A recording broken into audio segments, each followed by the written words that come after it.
is Pipknot, and in today's video, we are continuing with Dark Souls. Today, we're going to be trying to take on the DLC, at least get there, get to the first boss. If you don't know how to access the DLC, then this will be a video you'll want to watch, because I'm going to start from the very beginning, how to actually get it started, how to get the item that you need to get to it to drop. And the first place we're gonna go is the Undead Parish.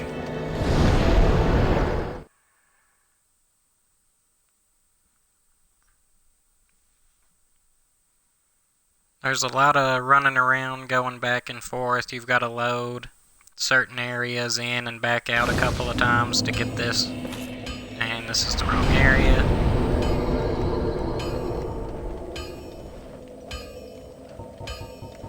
Undead Berg, that's where we need to go.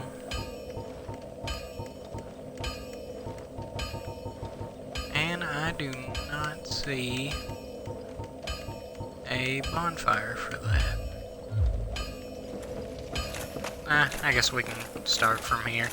I can show you the bonfire you'll need to be at. It's not too far from here. The place that we're trying to get to is that tower where we fought Havel to get the Havel's ring that he was locked at the bottom of. I don't like this guy, so he can sit back down. He dropped the Titanite.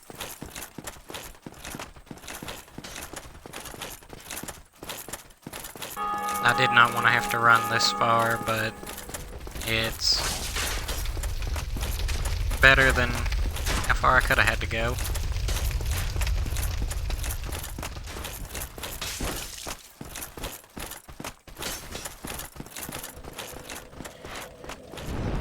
And there's a big old dragon up. Oh, he flew away. Good.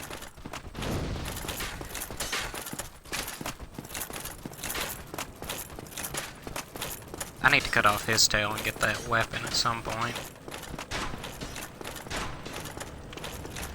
So this bonfire right here is where you're going to want to be. And if you'll notice, I've got my 22 humanity now. I did some farming and I originally only farmed up 10. But I remembered I still had souls attached to the stupid area where I died in the last video, and I really didn't want to let those go. I didn't really mind the humanity. I can always get more of it. I just did not want to lose those souls. I've gone to the wrong area. So I went back, got it, attempted and succeeded at getting back across that stupid branch.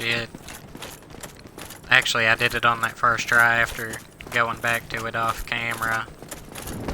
It's pretty much once you get there, if you walk really slowly back across it and you notice that you're pushing forward but your character is seeming to move to the side, just stop and roll. And roll forward. Just be careful about it and you'll get across it.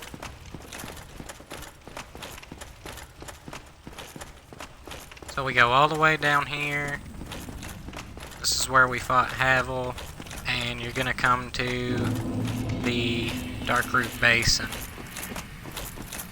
So to activate this DLC, you're gonna have to get through these guys, unfortunately.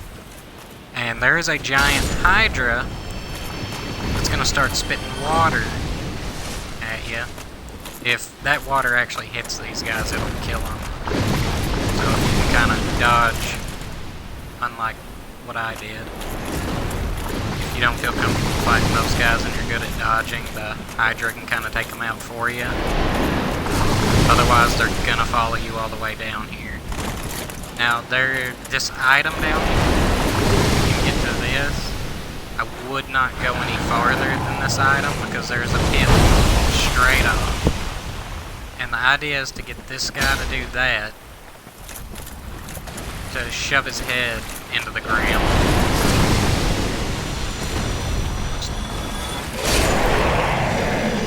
Try not to get hit when he does it. And then smack the heads with your weapon and they will fall off. After knocking off so many of them, he'll die. I've already got the one we took off too.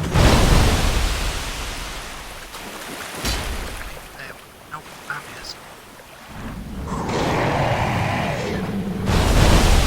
Kind of get a better view of it by angling the camera backward. My head, no heaven.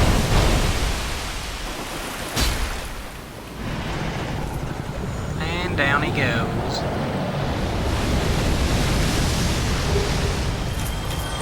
That's a dragon scale, which you need for upgrading dragon weapons, and the Dusk crown ring. So the Dusk crown ring is kind of a hint as to this DLC. You can walk past this waterfall.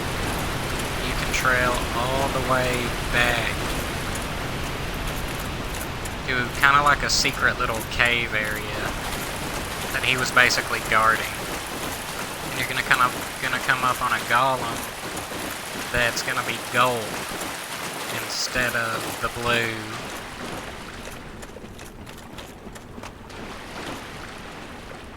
Assuming, this is I think one of the areas where you have to reload. Yep. This is the main area right back here where all of the initiation for the DLC happens. I still don't have any homeward bone, do I? No. Stocking up, if you know how to get a lot of those, stocking up on them is definitely going to help you out a lot in this, from having to run back and forth like I'm going to have to do. Basically, this is where reading the item descriptions comes in a lot of handy. This water makes me so slow. Because if you read it, the Dusk Crown Ring.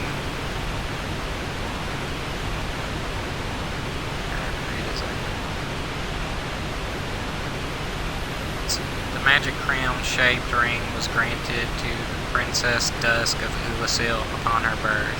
It allows the wearer to cast an additional magic, but at the cost of 1/2 HP. Ulasil is where this DLC takes place. It was a town that existed in the past, and that ring was given to her when she was born. She's the person we end up rescuing from the golem. She's trapped in it. I'm not 100% certain on a lot of the backstory to this, but somehow or another, she managed to get forward in time, and she's basically come, I think, looking for help, because the abyss, the corruption, is spreading all throughout Ulasil, because Manus, which is believed to be the Verta pygmy that found the Dark Soul, was buried there, at the very bottom of Ulasil, basically, underneath the town. And Kath supposedly showed up and was telling the people, hey, you need to dig up this grave. He basically told them that they could get power or something from doing it. So they were like, oh, well, we want that.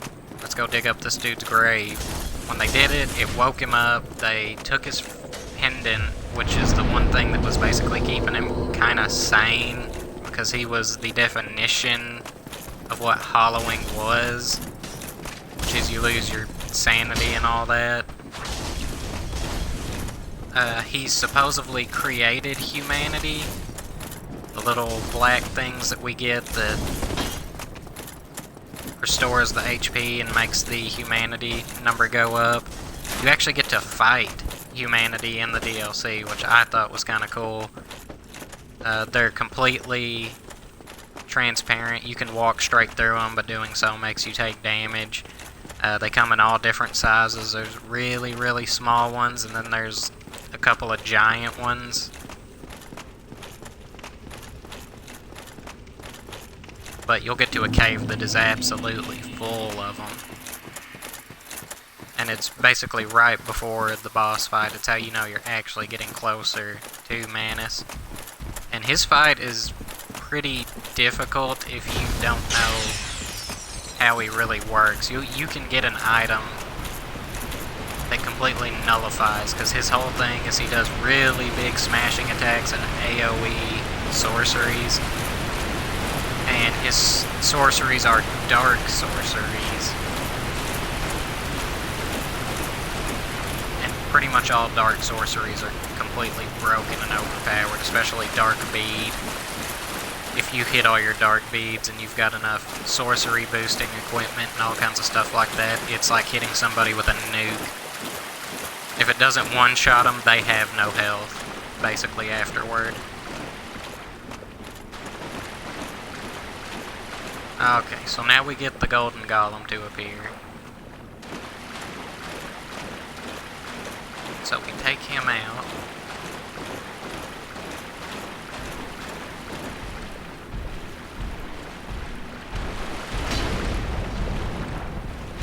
Surprisingly. And she falls out of it. And this is Dusk. So, it is thou who rescueth me. Most gracious, I am deeply obliged. I am Dusk of Ulyssil. I cometh from an age long before thine. I cannot stay here for long. So, before I disappear, allow me to ask one thing. My home, Ulyssil, is the home of ancient sorceries. My hope is to pass this profound knowledge to thee, with thine approval. Would this be of assistance to thee? My heartfelt thanks. I am pleased beyond words. Then I shout, engrave my signature. If thou art in need, pray summon me from my signature. It seems that my time is done. May the great flames guide thee.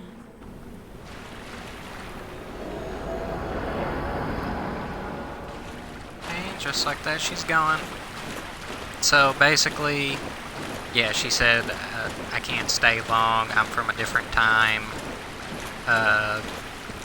I've come here basically to ask for help.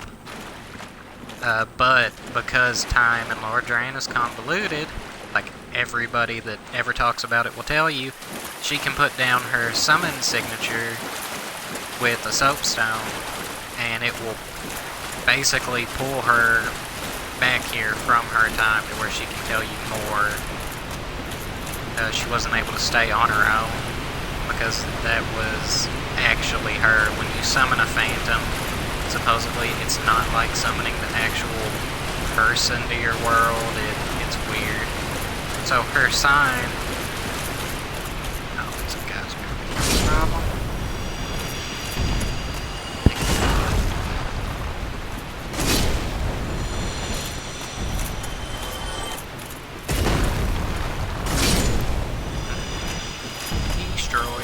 Her sign will show up over here, and enable to activate the DLC or anything, you have to come over here and activate her summon sign.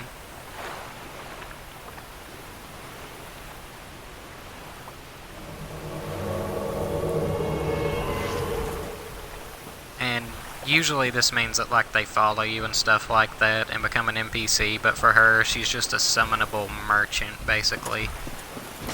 Out of here. I am Dusk of Ulyssil.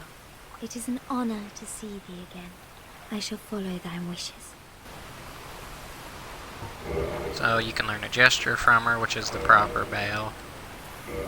Purchase items. She sells light sorceries, which is like hidden body, cast light, repair, chameleon, hidden weapon. Those can be useful if you want them.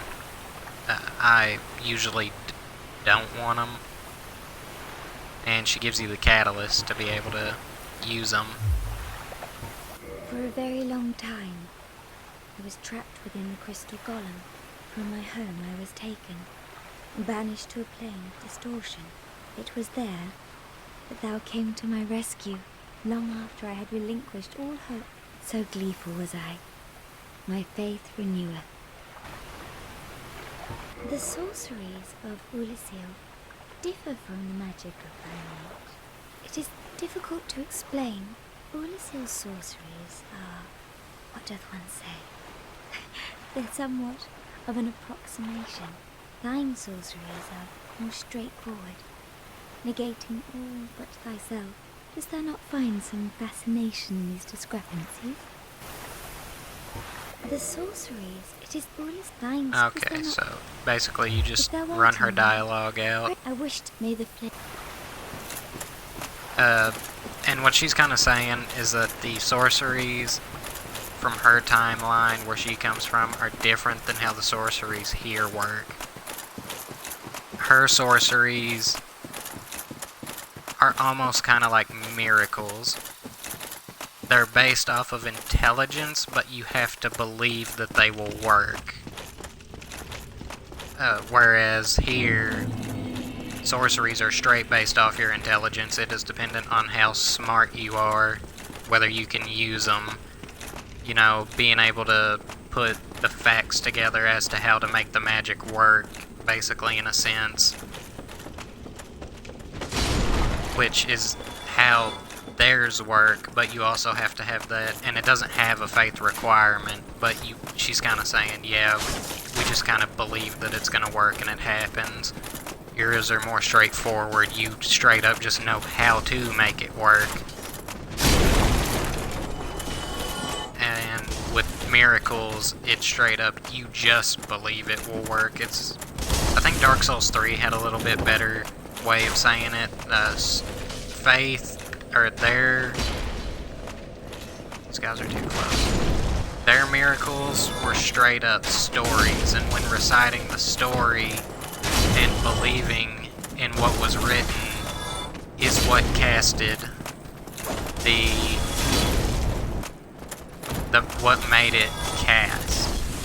And the sorceries were based off knowing how the spell worked, how to activate it, and stuff like that for the other ones.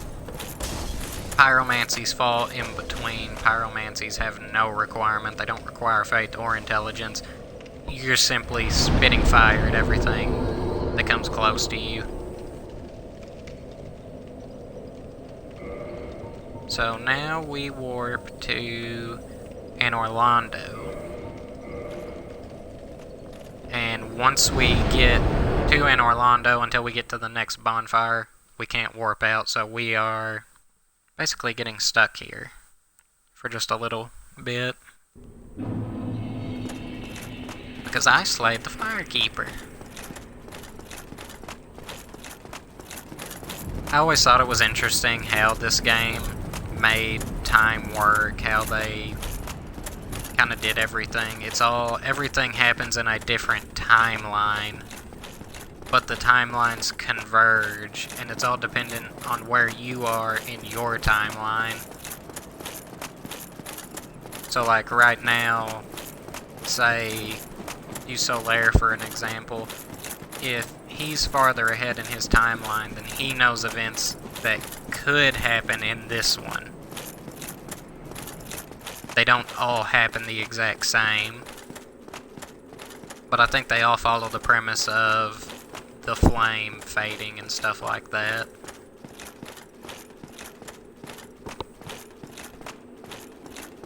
So I think that that's interesting, because that means that basically anytime you summon someone, it's timelines crossing more than you pulling somebody from the past or from the future.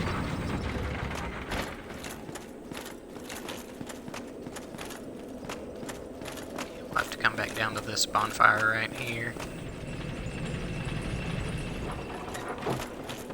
But in the episode where we first started the Duke's Archives, there was a golem that I mentioned. He's a darker blue than pretty much all the other golems. He's right up here. He's going to now drop a pendant.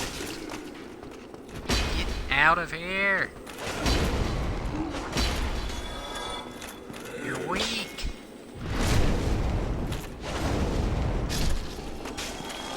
Get good at the game. Ooh, I felt that one. Smacked it right off his head. Now they actually do some damage.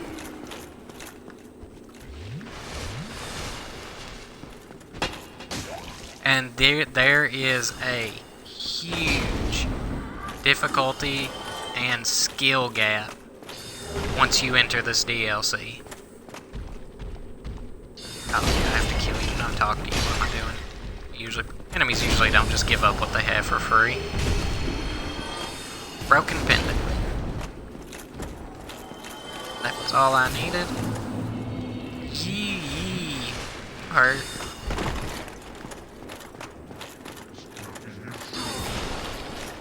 Oh, get your ankles broke. And your spine. Did you drop something? No. These guys have a rare drop where they'll drop their spear catalyst thing. I never get it to drop. But the difficulty and the skill gap is absolutely huge if you don't know what you're getting into. Just the health of the enemies is higher, their damage is higher. There's technically a secret boss that I'm gonna go for. I'm gonna try at him a couple times. I have beaten him once, and it is Malakit.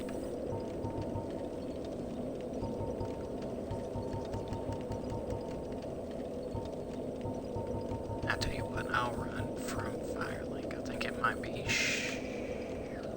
Sunlight Altar. I'll run from there. Malakit, you gotta do a lot of talking to get him, because you see him in the DLC pretty much right after the first boss. He's a giant dragon, spits yellow fire, and has one eye.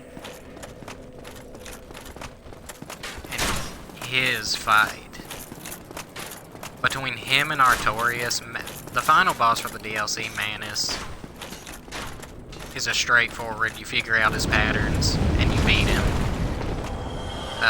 The other two are not like that. Malakit attacks really fast, so even if you do figure out his patterns, you have only seconds to react to an attack, or it's going to hit you.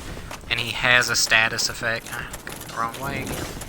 He actually can apply his own debuff, and it's a status effect that makes you take double damage for a period of time. And he inflicts it on you by basically using telekinetic powers to pick you up, emits a ear-splitting screech, and then just throws you. And you take double damage from the second he picks you up, so throughout that entire attack, you're actually taking twice as much as you're supposed to. Artorias really doesn't have a pattern. He's almost like they were trying to make a PvP boss. He's the only boss that does flips and kicks and actually has a throwable item that he will throw at you, and it'll, I think, raise your toxic level. But I get to kind of go with Artorias' story, which I think I've explained in other videos. In the event that I haven't, I'll go through and explain it. So, as we meet him, he was sent to take out the Abyss. In our timeline, it was said that he successfully defeated the Abyss. They don't really talk about how he died, though. All you know is that he is dead at the time that you come here, and Sif is guarding his grave. But it didn't really go down that he defeated the Abyss. He was consumed by it. We go cross a timeline, go back in time, and defeat him, we take out the Abyss. But that's where the discrepancies come in. Somehow it gets back that he succeeded, but I guess died in the process, so they're like, well, we won't talk about the fact that he died, or that he kind of failed. We'll just say he succeeded, keep up propaganda, and that's how things are going to go down. So this right here is the break in the time right here, and because we have the pendant, Manus is currently looking for it, and he is breaching time and space to find it. So I'll let the cutscene tell you the rest.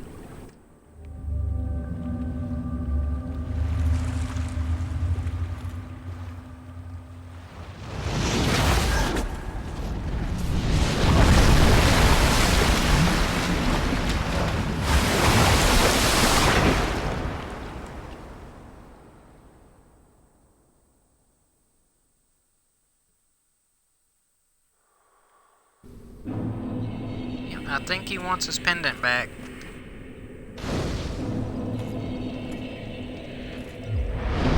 It is a good thing they put this bonfire here because I'm going to need it, and I'm actually going to kindle it as much as possible. We're going to need all 20 Estus flasks for this fight. This isn't necessarily a hard fight, but if it gets out of control, it gets out of control fast.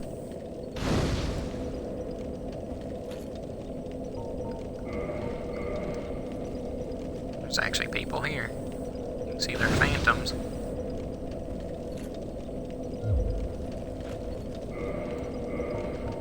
I have any? Nope. I hate odd numbers, so I try to keep the humanity numbers even, but sometimes you just can't. Nope, no summonable people. Alright, this first boss, I believe, is the Manticore. Sanctuary Guardian. It's basically a Manticore, though.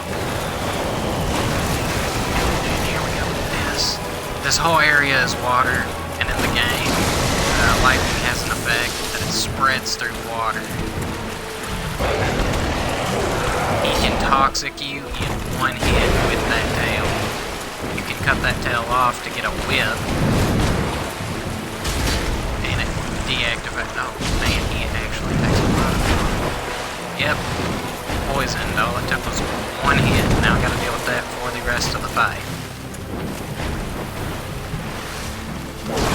And that's how this fight can get out of hand, is you forget that you're under a status effect, and you let him wail on you, and the whole time you're taking even more damage. You just stop paying attention to your health bar for even a second, and he will ram straight through it. I wish I could get his tail. There's a lot of people behind him.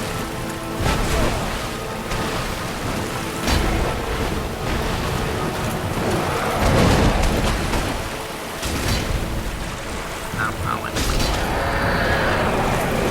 Darn. And he's actually a respawnable boss. Once we leave, if we come back, even right after going to the next bonfire, there will be 2 of them instead of 1. Which just gives you more of a chance to actually get that weapon if you were mad that you didn't get it the first time.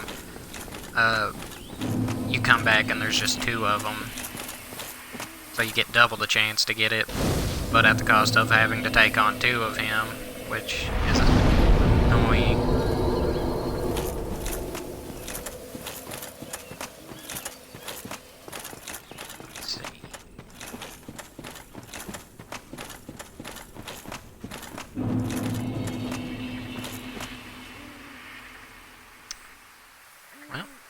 Maybe you have to do something to trigger it.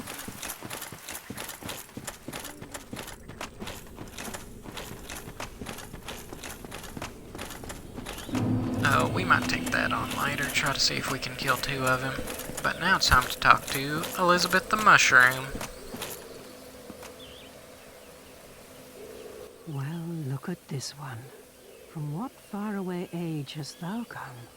Thy scent is very human indeed, but not intolerable. Ah, Princess Dusk's savior. Thine aura is precisely as she described. I thank thee deeply for rescuing Her Highness. But Princess Dusk is here no longer, snatched away by that horrifying primeval human. And so I must ask, couldst thou once more play the savior? Thank you. I am Elizabeth, guardian of this sanctuary. Something of a godmother to Princess Dusk. I shall assist thee to my utmost, for I am one with the sorceries of Ursil. She gives out repair powder, sells pretty much the exact same stuff. May the flames guide thee. And if you kill her, you actually take part of her. Because killing her gives you the Elizabeth mushroom, which heals an incredible amount of your health.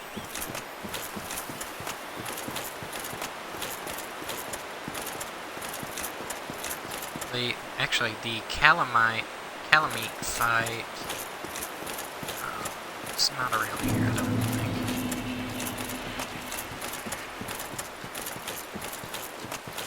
I can show you the boss area. It's got in my way. I hate having to try and maneuver through this. Trying to remember, because the whole time these dudes are littered through the place chasing you. Those giant guardians chase you down. And if they hit, they can end you right then and there with the one hit. So trying to avoid them as much as possible. Okay, gotta go down.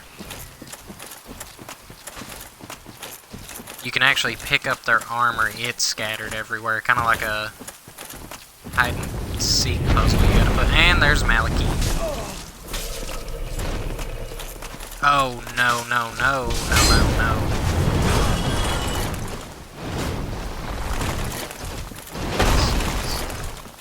The worst puzzles. This is the worst timeline. Okay, let's see if I can. There we go. Oh, I will take the invincibility frames advantage. Keep hitting me across the bridge.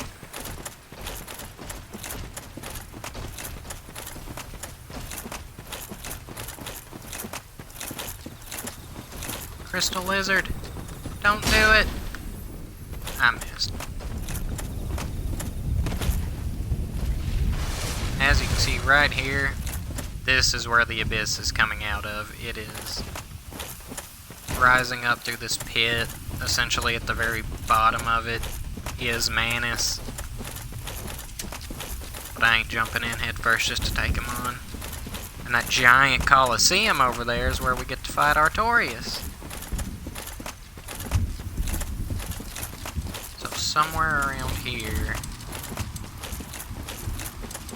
if I'm not mistaken, there should be a little building that I can run into. Right over there.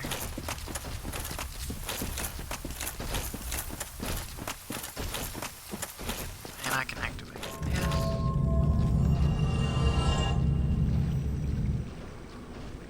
And that takes us straight down to Artorias' room.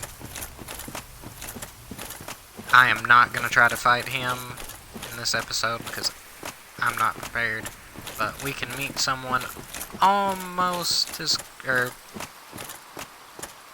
someone that wish Artorias could be as cool as. Chester. Let me guess. Snatched by a shadowy limb and dragged off to the past? Yes, of course. Exactly what happened to me. We are both strangers in this strange land. But at least now there are two of us. Chester has the coolest armor, I believe, in the entire game. He fights with a crossbow, and he can do a sweep kick on you, which is awesome whenever he invades and you have to fight him. Did you happen across Knight Artorias, the legendary abyss walker from the old tales? Well, if you haven't, it's just as well. He's a colorless sort, if you ask me. So, what did that giant mushroom make you do?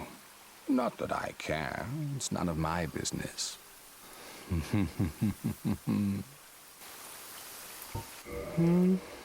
I've little to talk about, really. Oh, you know me. What do I know? Actually, I don't know you at all. We just met. So long. Manus was reaching for, reaching out. That guy was pulled straight out of Bloodborne. That's where he came. Here's part of that armor set, the gauntlets. I guess at least pick that up. It is the only piece that I actually know where it's at.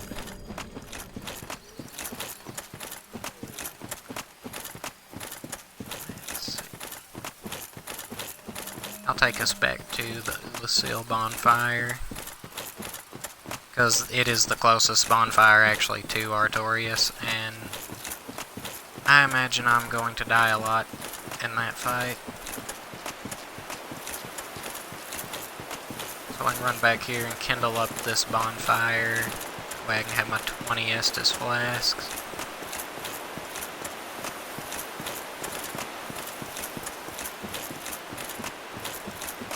But the way we can actually initiate Malakit's boss fight is you have to have him taken out of the air, which requires you to get to Hawkeye Go, or however you pronounce his name.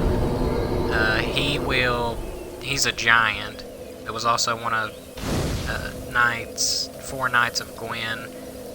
He's blind, but he's not actually blind. His helmet cover is covered by dirt and sap and tree bark and all kinds of other stuff, and it has blinded his vision, but he refuses to take off his helmet, so he doesn't know that he's actually not blind.